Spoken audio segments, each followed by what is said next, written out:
Bakit po bawal ng Diyos na makisama sa taong ang hinga ay nasa butas ng ilong? Lahat naman po, di ba? Lahat Iha, naman po ng tao. tanong ko yun eh. Di ba ang mga tao, binibigyan ko ng tanong para itanong sa mga pastor nila. Kasi utos ng Diyos ang mga pastor subukin, di ba? Subukin yung mga pastor para malaman mo kung alin yun sa Diyos. Ngayon, para malaman nyo kung ang pastor nyo yung maalam sa Biblia, talagang pinagkalooban, kagaya ni Manalo. Siya raw ang pinagkalooban, siya raw ang sugo.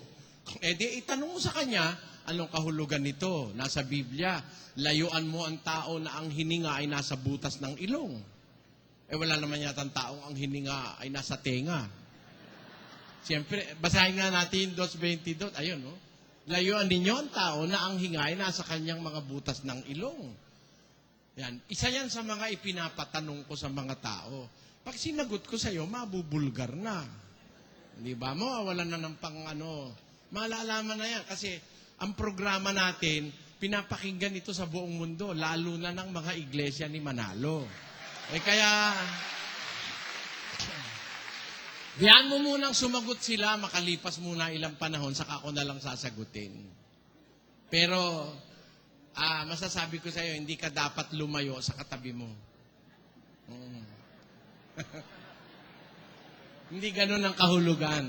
Pero, tanungin muna natin mga pastor. Tanungin mga pastor nyo, pare, mga pastor ng Baptista, born again. Pag nasagot nila, meron silang kaloob. Pero pag hindi nila nasagot, hindi sila sa Diyos.